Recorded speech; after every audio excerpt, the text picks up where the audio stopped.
Hello and welcome to yet another live with me, Namita, Ramani, founder and CEO of Digital. I'm sorry today we are facing a little bit of hiccups with our connectivity. I don't know if you guys can hear me and see me. Just please press the like button so I know you can hear me and you can see me clearly. A quick introduction for those who are new on my channel. I am founder and CEO of Digital, a digital marketing agency based in Dubai, which I started in 2004.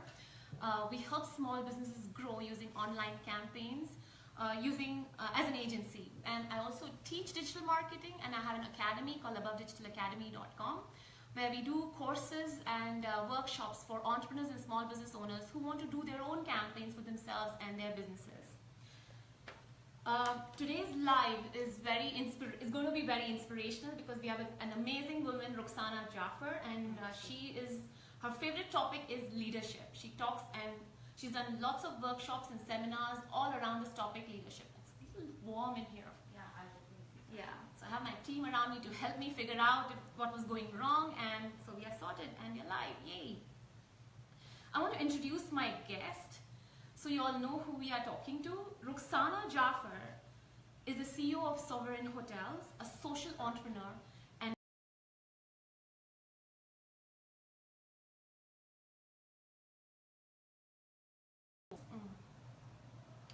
I think we are back again. Sorry guys, we are facing a little bit of connectivity issue. I think we should keep the door open. Okay, I was introducing my guest, Roxana. Okay. Roxana has, I'm just going to quickly repeat this. She has one. Hello again, and we are live. It's one of those days that technology is not supporting us. And this is where we look in Roxana here in my cabin. So today our live show is happening from my cabin on my desk, not from the normal location that I usually do the lives from. So I'm so sorry guys, you're facing all these hindrances and problems. I just want someone to press the like button or tell me that everything is fine. You guys can hear me. Give me some go ahead. It's all good. Yes. Oh, fantastic. It's all good and you guys can hear me. So I've already introduced Roxana in the earlier message before, in the earlier live whatever session that was happening before, but I would like to again share a little bit that Roxana is a thought leader when it comes to leadership, and she's written dissertations and a lot of other essays and case studies, and I know what all things she's done, and we'll hear more about from her on what kind of researches and studies she's done on leadership, on CEOs and aspiring leaders and inspirational leaders of the world. And today's topic of discussion was, are great leaders born or made? Why leadership is so important for small businesses? The difference between managing people and leading people? What are the different styles of leadership? And what is the best style that you should adapt? And how can you be a leader in your personal and overall life as well, not just in your business life? So Roxana, is that the right way to pronounce your name? It's Roxana. Roxana. Yes, thank you. Roxana, thank you so much for taking time to come on my show. I'm so thrilled. I'm so sorry with all the commotion that is happening today. That's okay. But we've sorted and things are fine now. That's wonderful. Please share with us, how did you get into this, into this studying so deep about leadership and all these different styles of leadership, and how did you get into all this? Well, first of all, thank you, Namita, for inviting me to your show. I hope I do justice for what you've just said. Why did I choose leadership? I went as a mature student to do an MBA. I'm an accountant by profession, but in my later years, I went and did MBA with the University of Liverpool. It was an online program, and the subject I decided was to be global leadership in the first place. Then I went and moved to business leadership, and then my dissertation, my thesis, totally turned its head. I went and did research to find out what is a leader that one requires to combat the 21st century global leader. And with that, I interviewed over 60 CEOs, managing directors, to find out how they led and what were the ideologies that made them tick, and so that they were able to produce the best results. Remember, for business, it's the bottom line always, and it's always about doing their utmost, seeing the highest growth, moving upwards. And then I looked at other companies, I looked at other people, I looked at, say, the Aga Khan, who has 80,000 people, he employs in 30 countries, and he is a social entrepreneur as much as he's an entrepreneur, and also has an NGO, the Aga Khan Development Network. And I wondered how he managed to be at the helm, keeping everybody ticking all the time. Yeah. So I interviewed several CEOs under him. I stumbled upon a servant leadership style that's called servant leadership, where one inculcates the heart of a servant to lead. Okay.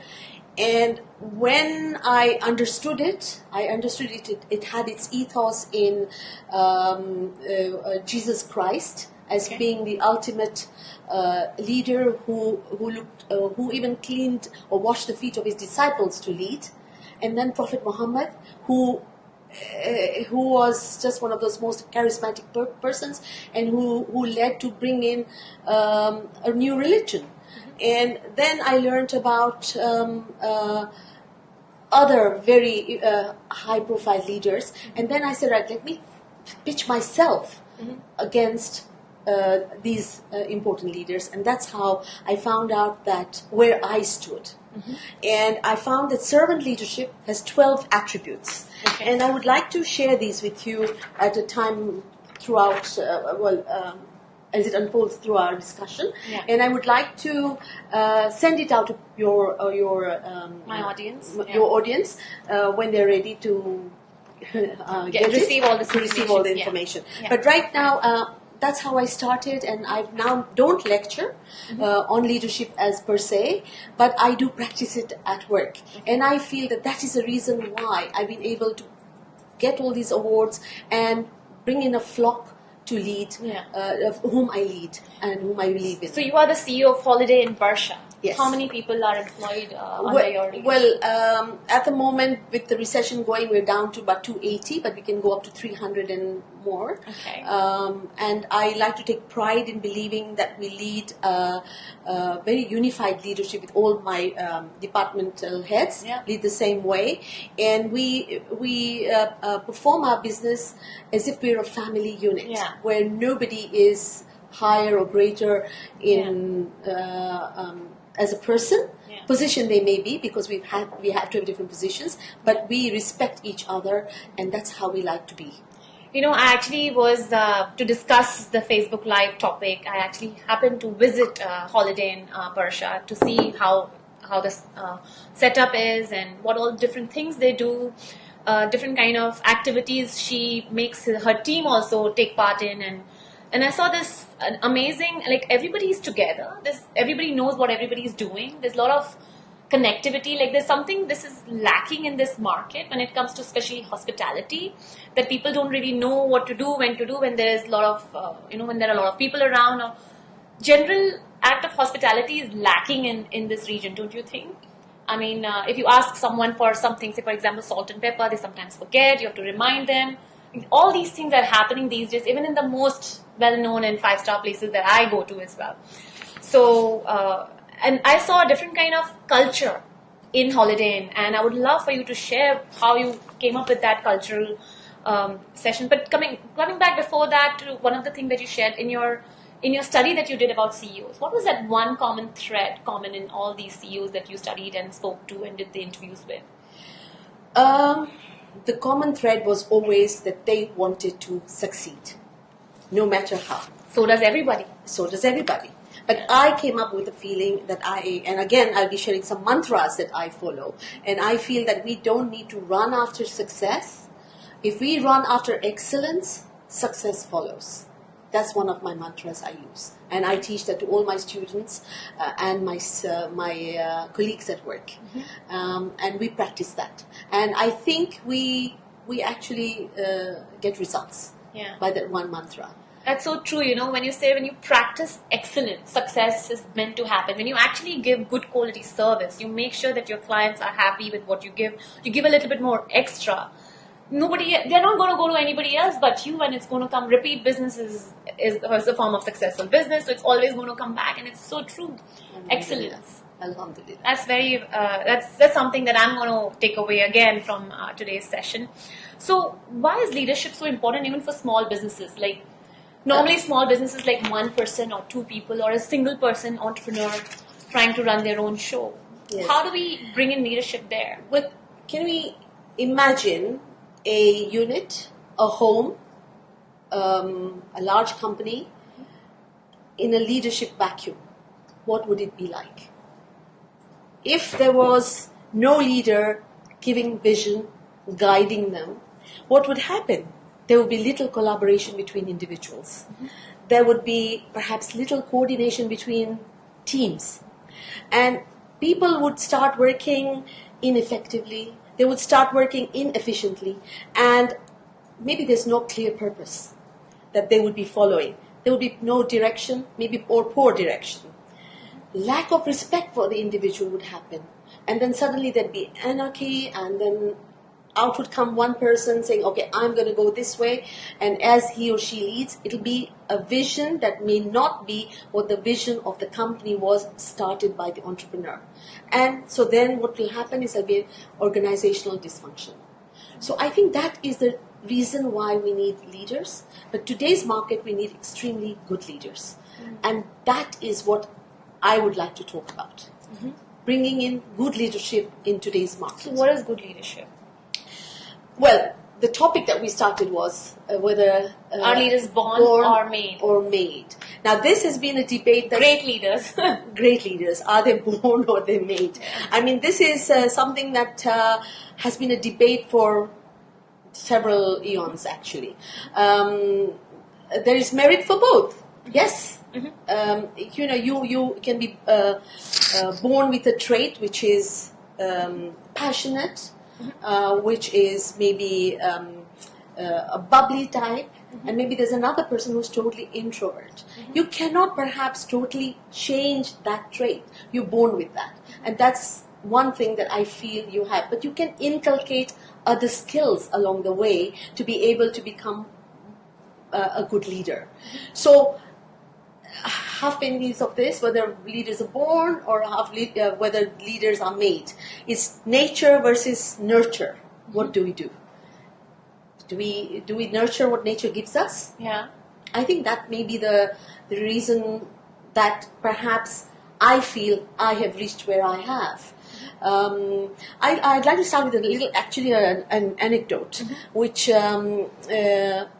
is interesting, and I remember you telling you like stories. Yeah, I love stories. I thought of one, and there was this CEO, and a reporter went to interview the CEO and asked the person, "What is the secret of your success?" Mm-hmm.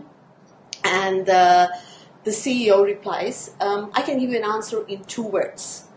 So the reporter says, "Yes, what?" And he says, "Right decisions." So the reporter says, "Yes, but how do you make those right decisions?" And the CEO says, "I'll answer that in 1 word." "And what is that, sir?" And he says, "Well, it's experience." Okay. So the reporter says, "Yes, okay. And how do we get experience?"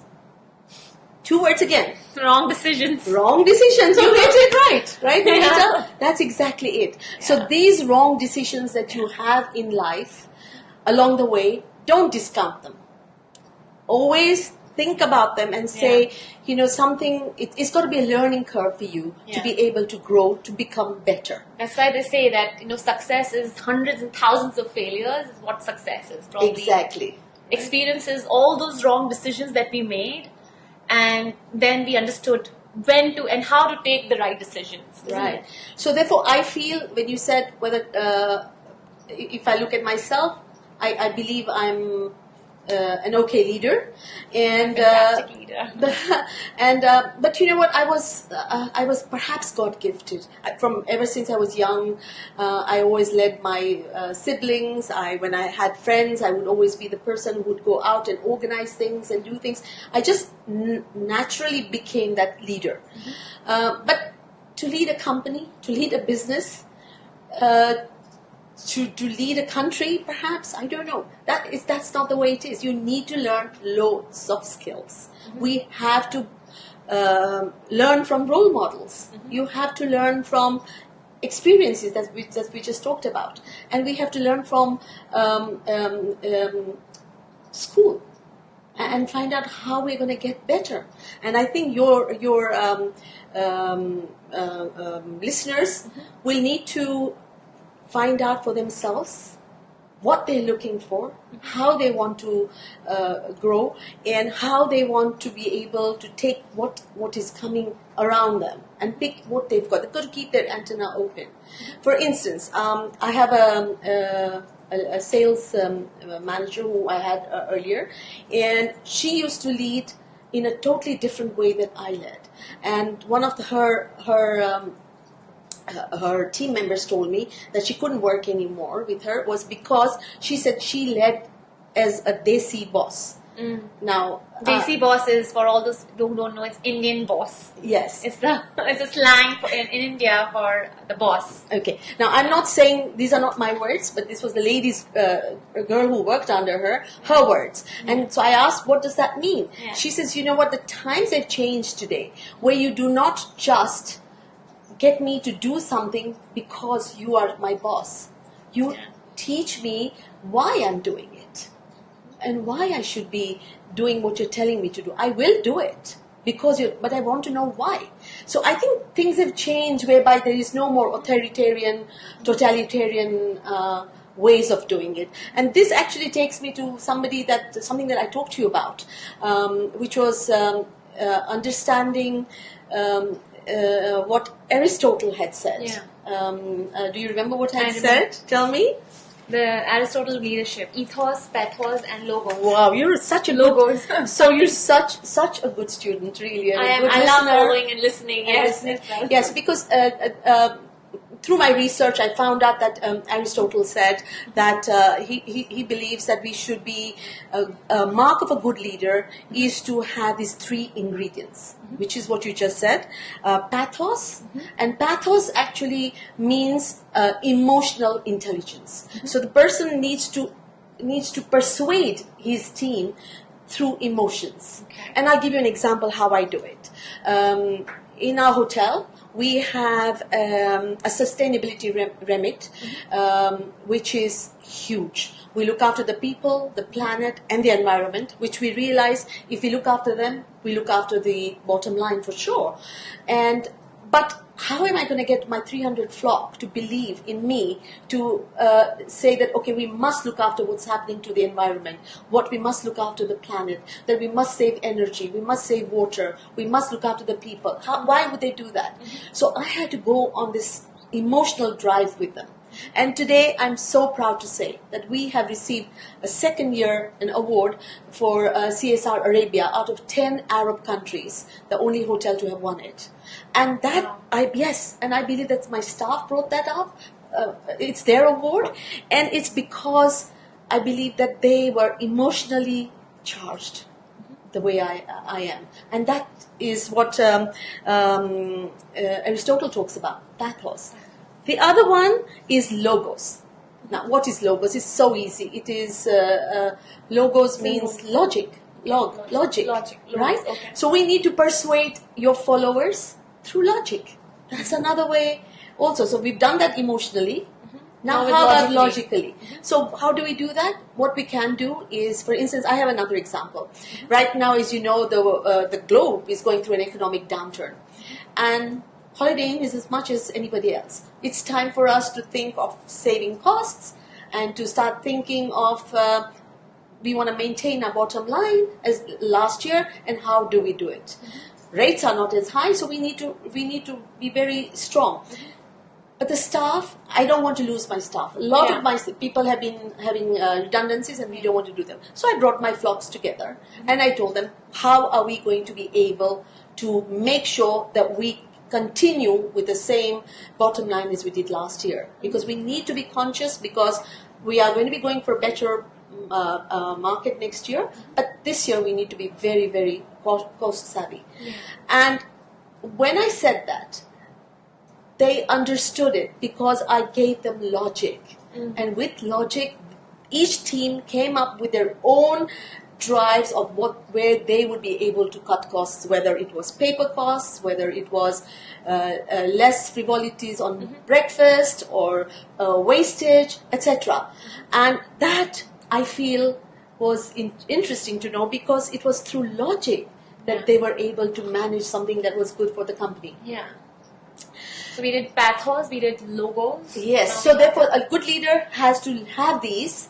Not that I'm saying I have them all the time, but you need to develop them and to inspire them. So the vision is very important that we have to give. Then we have to become inspirational and give them this. So yes, we talk logos, we talk pathos, and the third one is? Ethos. Ethos. Ethos is so simple. Ethics. Namita, like you, we have to always be a role model, correct in what we do. Isn't that right? We cannot be faulting ourselves. When we do, others are seeing our faults. Yeah. And when they do that, they will not follow you, because you're sitting in a position of leadership. Yeah. Right? Sometimes they put you on a pedestal. Yeah. You cannot just fall down. You can slowly come down by yourself. But you must not do it with bad ethics. So for me, making sure that I am a role model is with me 24 hours. And how do I do that? For instance, I'll give you another example, another story, because you like stories. We have several policies in place. We have zero tolerance for stealing, zero tolerance for people talking bad about other communities, other nationalities, other cultures. We say we're one family, so we cannot be doing that.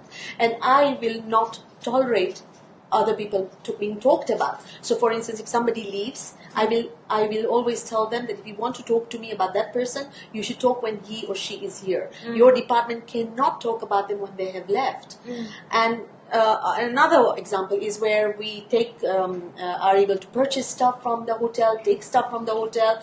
We have to have signatures for everything we do, and it starts from me. It stems from me. I make sure that if I have any entertainment, etc., I sign. Nothing is given free, as it were, because I want my staff to do the same.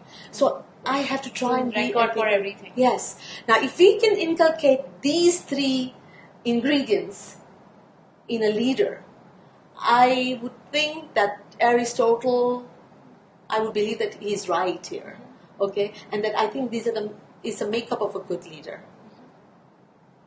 Have I told you too much? No, I'm actually thinking and sinking in all the information you shared. I see a lot of likes and loves coming around. Ethos, pathos, and logos. Ethics, logic, and the pathos is the working from emotions. Is what these are the three important ingredients of being. Isn't that an important ingredient for being a good human being? Of course it is. So when ethics comes through, does it not come through that?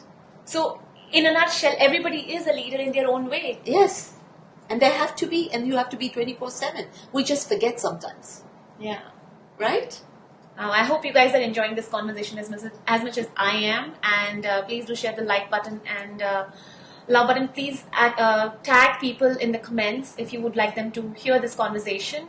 And please start asking us questions. I will be looking at the questions very soon as we go through the things that we are supposed to be discussing today. So what is the difference between managing people? Now we understand that a good leader needs to have ethos, pathos, and logos. Yes. But what is the difference between managing people and leading people? Okay. For me, again, whatever I'm saying is my opinion. Yeah. I'm sure there will be other ideas and other viewpoints that people will come up with, and I'm willing to listen to them. I would like to have logic behind what they're saying for me to be able to take on board as feedback and incorporate in my findings in my talks. So my opinion of a leader, difference between a leader and a manager is a leader has a vision. He unfolds the vision to his team. He gives them direction of how to get there, and along the way he checks on the progress, and he also then compliments them as he goes along. To me, that is what a leader does. What a manager does, on the other hand, is making sure that the day-to-day work is done. Mm-hmm. And therefore, along the vision that's been given, there is work. And the manager has to ensure that the work is done. So in my books, a leader has followers, and a manager will have people working for him. But many a time, an entrepreneur is a leader and a manager. Yeah. So it's both. Yeah. It becomes as a one thing. In my position, it is not. I have 13 managers. Yeah. Of course, the top of all of them is the general manager, but I'm the leader. But I unravel vision every time. I see something. Maybe I'm God gifted again, where I get visionary thoughts at 4 o'clock in the morning when I meditate, and it helps. I come down and it unfolds, and I have a superb team. They actually take this forward and manage it for me. It's brilliant. Wow. So aren't managers also supposed to be leaders? Yes, because of they're course. leading people, and then they're managing people. But Yes. then, Yes. should it be the managing style or should it be the leading style? Okay. How do you pass on leadership to The- these managers then? There is no difference in a leadership style and a manager style, as it were. It's just the title and what you said, what is the difference. Yeah. But a manager is obviously also a leader. Yeah, for their own team. For their own team. And in fact, all these 13 managers, they also have a vision of their team.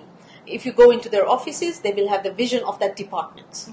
And then, of course, the mission as to how they are going to accomplish that Goal, that vision. that vision that they have. They will check it with me, to see that my vision actually has allowed for all these 13 visions to become a whole. And it does. And it is. And they also, therefore, then, they're visionaries, and then they manage. And they're all younger. I mean, for a CEO, normally he's not a young person, as you know. Okay, he's had to have had experiences, he's had to have accidents, he's had to learn to reach this position. They're slowly coming there, and inshallah they'll take over my place. And I'd hope that they would do a fine job. Yeah. So I'm sure they will, with all the leadership you give them, with all the training, with all the experience that you share with them. we try. I'm sure anybody who is, looking up to the right person will be able to lead in the right way as well. So we understood these. The ideal style of leadership, as you rightly said, is the Aristotle style, which is the servant leadership. No, so Aristotle is The ethos, pathos, and logos. Yeah, these are only little ingredients that I've picked that I feel are good to have in a good global leader. Yeah. But the style is different. Okay. So what are different styles of leadership? There are different leadership styles and different way of getting to where one is. Like I said, the desi boss is authoritarian, very totalitarian type. Yeah. Okay. Then there is also, for instance, let's look at somebody from history. I'd like to Hitler. Hitler. Great. Okay. Let's pick on Hitler. Yeah. Hitler was, in my books, if you can say that, he was classified as a leader. Yeah. Okay. Now I don't want to use the word good at the moment, but he had vision, right? And I've just talked that the leader needs vision. He knew how to empower people, and he did. He empowered his whole team. Yeah. The whole country.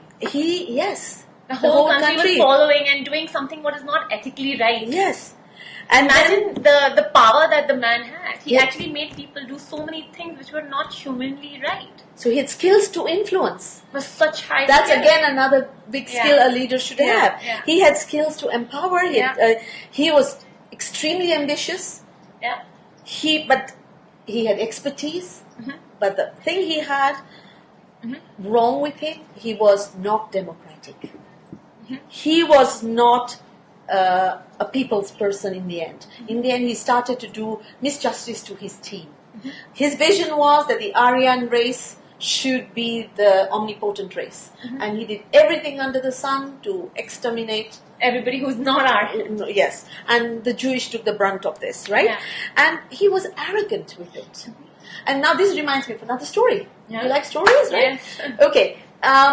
No, but what it is that I had a GM working for me some time back. Amazing person.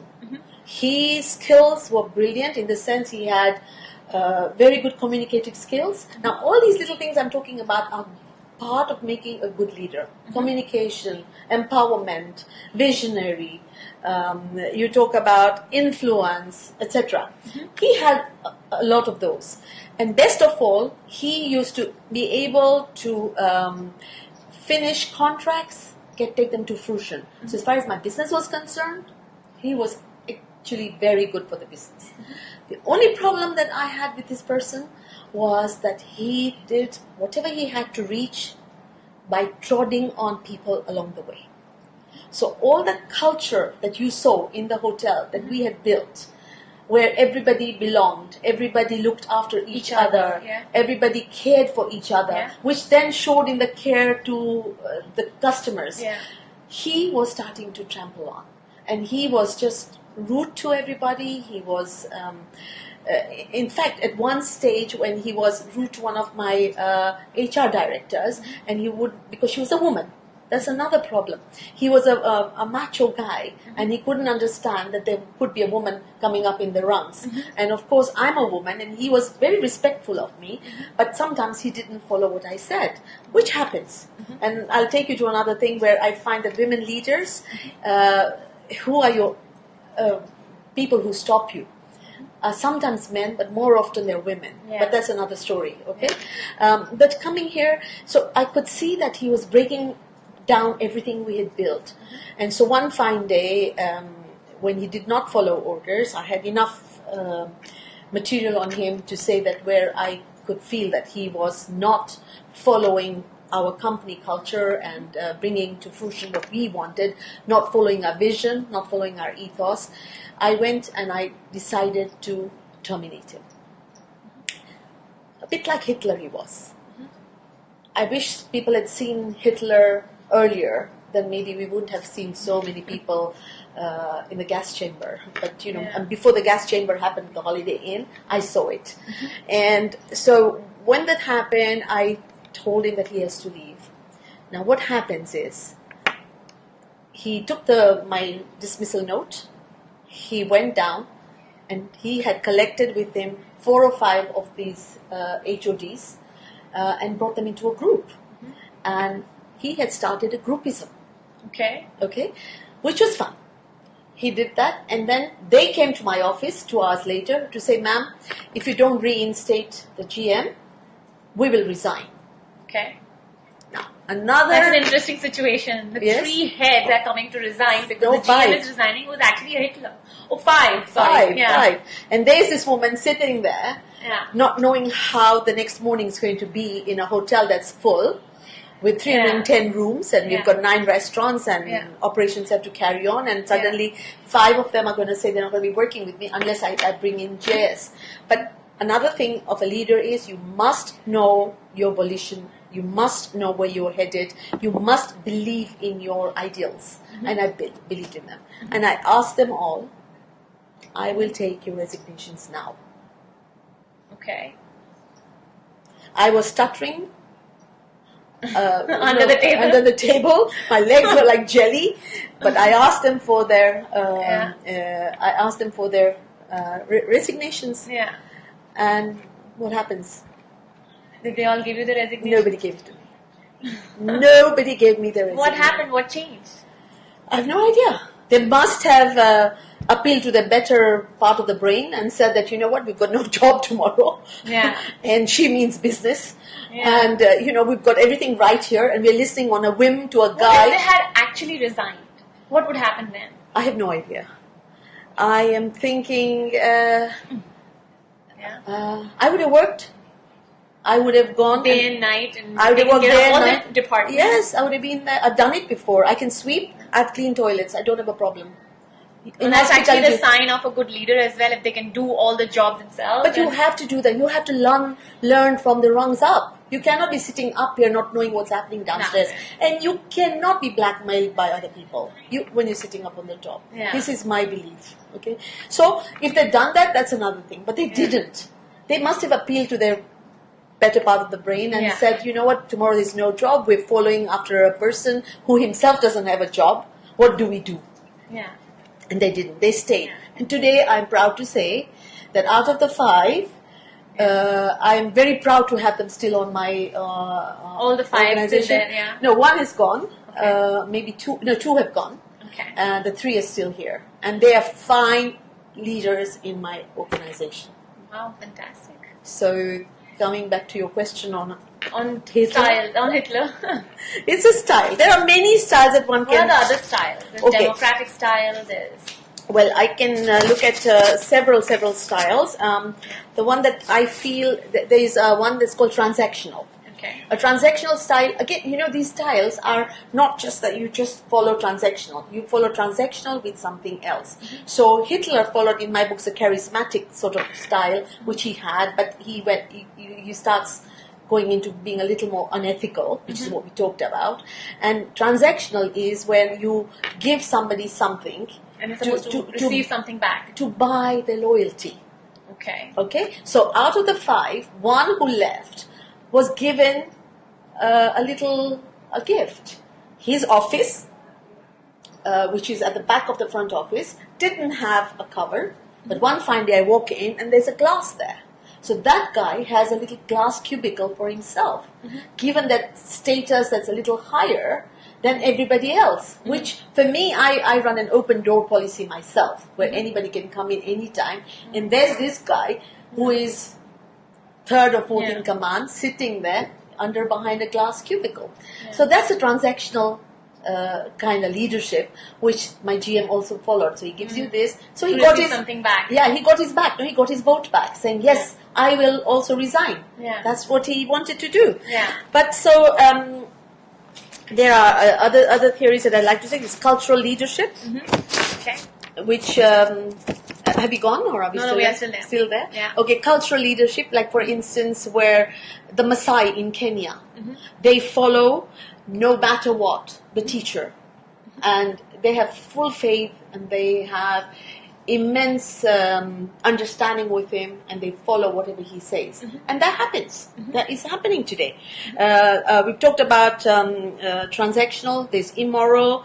Then there's transformational. That's the style which everybody now follows, which is a better style, which is by where you try and help your leaders, your followers, to transform them to being better. And so that's what transformational is all about. Okay. There's intellectual stimulation with each one. There's personal habits that you have with them. There's a leader exchange, leader-mentor exchange happens with them. And rewarding them with not gifts, money, but rewarding them, today, let me tell you something. Yes, money goes a long way, but a pat on the shoulder goes even a longer way. People are not all hungry for money. Yeah. You give them that little appreciation and love, and it's fantastic. And I'll give you an example that happened yesterday. We have a restaurant called Xenia Terrace, and which is a shisha terrace right at the top of the hotel that overlooks the Burj Al Arab. It's beautiful. And we went and had dinner yesterday with 2 other of my heads of department just to see. We ordered our food and we looked at the service. We critiqued every bit and how they were nervous in the beginning, but afterwards when my team realized it was good for them, they were very happy. And when I said, this is what you're doing a good job, they're excited. I received WhatsApp to say, ma'am, please come again. So this is all part of transformational. Leadership. Yes. Yeah. And then there is gender leadership, which is men for men, females for females. Again, that's another story. We'll talk about it at another time. Narcissistic is when you believe in yourself and the ego drives you and you're the one that does it. And there is merit in a lot of these leadership styles. But I feel this boss-centered one now is a little dated, and we need to look at ways of empowering people, because in the end, how do I lift this glass of water? Tell me. I cannot do it with my thumb. I cannot do it with all the fingers. I need all of them. That for success to be generated, I need everybody. Right? Now, I have to look after them in whatever ways. But, on the other hand, you've also got to be tough, because you don't want them to take you for a ride. They've got to be given lines to toe, and inshallah it works. Yeah. It's a dual responsibility, and servant leadership calls it agapao. Agapao is another Greek word, which is where I build love for them and they give me love in return, right? And I think that's part of servant leadership, and it is something that's important. And with how many? With 30 cultures here in Dubai. Yeah. How do 30 cultures stick the same? Tell me, Namita. It's impossible. Impossible. I see in your office maybe 3 cultures also, right? And it must have been hard sometimes, right? Now, can you imagine bringing 30? And Dubai has more than 100, I think. Trying to get them all to think one without being totalitarian. How do you bring them all together? So servant leadership in my books has been the... so what is servant leadership? Okay. Servant leadership is when one inculcates the heart of a servant to lead. So how do we do that? Right. You need to have a few attributes that I would like to... I can send and share with you my thesis because I've learned from all these different CEOs, and leaders, and I can send them out to people who are interested. But like you told me, it's a very big academic text. You need to bypass the research part, but come back to the findings and what we put onto the software and how we did that, and that will unfold to you what true leadership should be in today's world.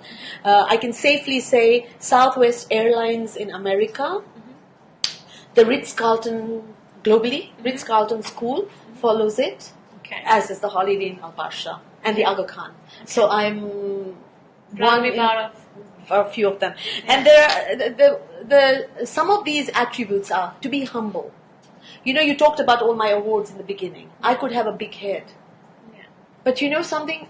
I want to be humbler than humble and I want to talk about them because I want you to be able to achieve them as well. If I didn't talk about them, you wouldn't know about that. You can be the same. You have the potential of doing better than I have. You need somebody to help you actualize your potential. And maybe some of these sessions that we have may help all your listeners to be able to achieve and become good business people, good managers, and go up. Remember and tell them all that we need people to take our vision, our dream to fruition. You cannot do it alone. And you cannot do it by losing people. So you need to remember to be humble. You need to be altruistic. Altruistic is a word which means you go out of the way to help. Right? And they will do a lot more back for you. Really. I talked about agapao. The belief in servant leadership is like what I just said, that I believe in you. I believe in the self. And when I believe in them, I know that they can actualize potential. Don't always just judge people by the clothes they wear, the English they speak, and where they are. They have a lot more hidden behind their face, their intellect. They can do a lot more. Best ideas come from the staff catering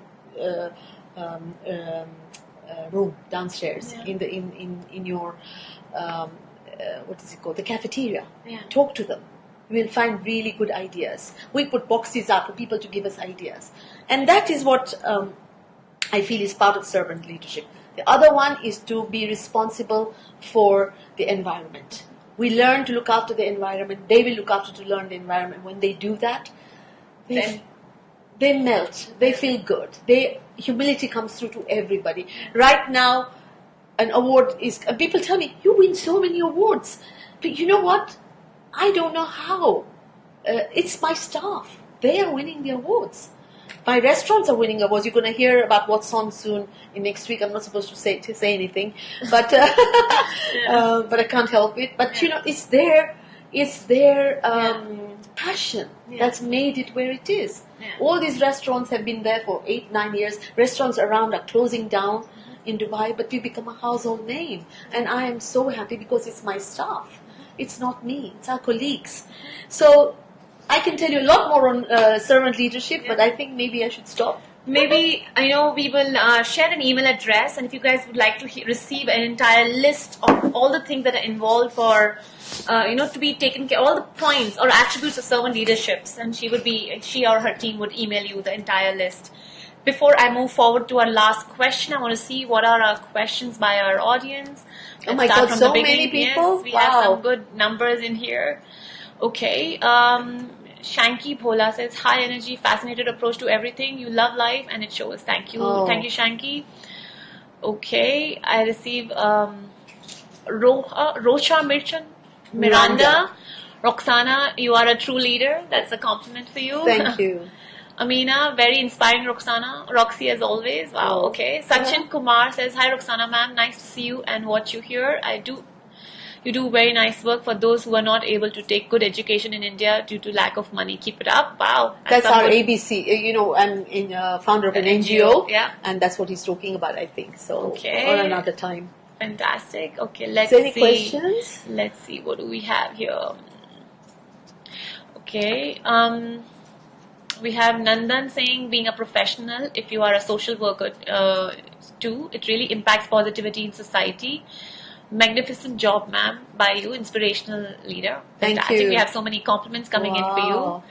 Okay, so Ambreen is asking, so what is better, nurturing your nature and honoring your natural leadership skills, or working on the skills you lack that might also be a part of great leadership? Which should you focus more on? Okay. I think that's a very good... Nurturing your nature and honoring your natural leadership skills. Yeah. Working on the skills you lack. We talked about Hitler, but we'll put him aside because Hitler will allow us to use our will be able to allow us to measure our shortcomings.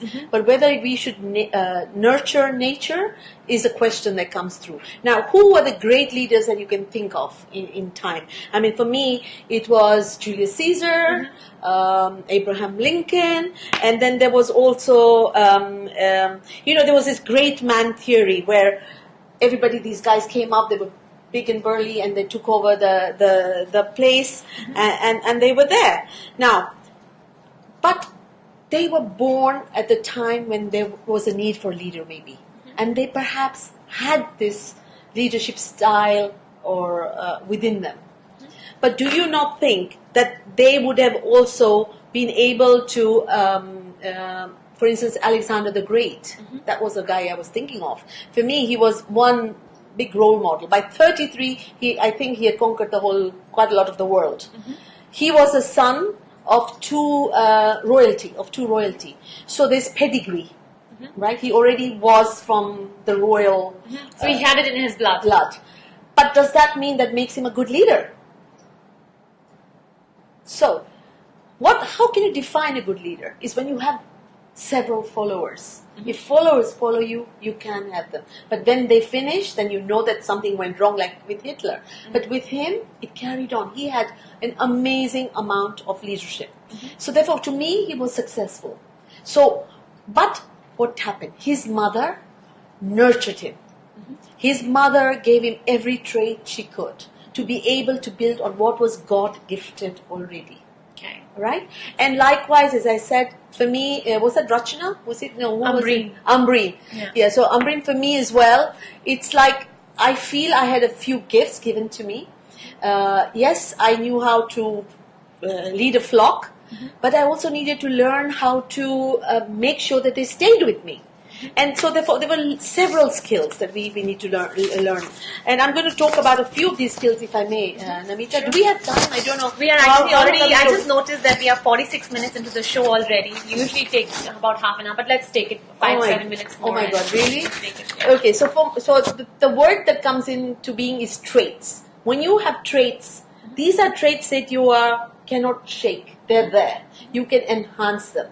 So for instance, if you're shy, to make you like you, out there, talk, and it means working on yourself. It's a skill. I need to work on it. You have to work on it. So you can work on nature and nurture what that's been given.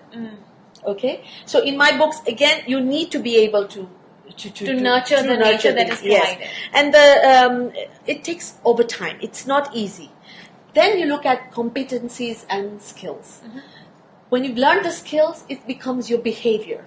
How do you behave to be and keep those three ingredients up on top?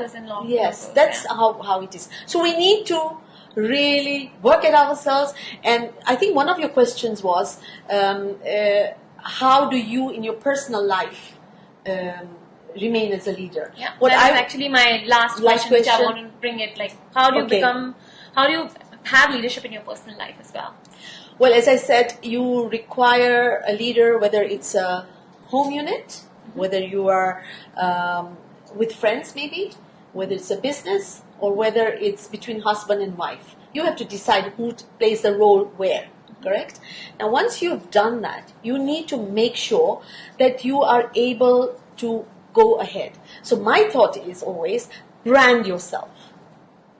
Sit down one day and decide, what are your good points? Okay. What are your negatives? What God gave you, what God didn't give, and you see in your others, you write them down. Yeah. Right? When you have, and I've done that with my whole team at work, and I tell you what they wrote to me was amazing because they saw that. So I said, now you've seen it in me, I'd like you to work on it on you. They have actually worked on it and decided that they have moved that notch up. And we can move up by looking, and you need to be very critical of yourself. And you have to be able to take feedback and give feedback. That's a very important skill also that a leader should learn. Take feedback and give feedback. Yes. Because another thing that I know is when you critique somebody, you do it in private. When you praise somebody, do it in public. Do it in public. So when you critique somebody, it's for you. We don't need to tell the world, I said that to you. Yeah. You want to learn that from me. Yeah. And how to give it is important, because I don't want you to go into a depressive state. Yeah. I want you to take it on board because it's for your good. Yeah. And that's what a leader will be able to do. So when you're talking about a personal person, what is your brand? What is my brand? That's what you need to ask. Put that down. Find out where your shortcomings are. Pick those up. Enhance those shortcomings. Bring the skills in to help your shortcomings to become stronger, right? And that's all it is. And am I ending now? Yes, sort of. Yeah. Yes. So all I can say is that this was something a friend of mine sent to me yesterday or day before, and it brings me to think that when we look at the sun, we see the power of God. When we look at the moon, we see the beauty of God. When you look at yourself in the mirror, you see the creator of God, creation of God. So believe in yourself. You are part of God, and you will get there. And I wish everybody to become a very good leader.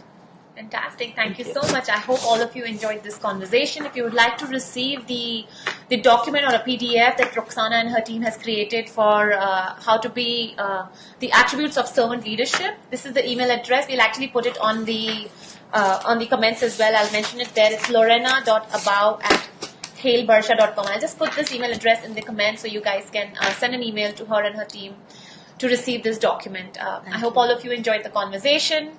Let me just quickly scan through this.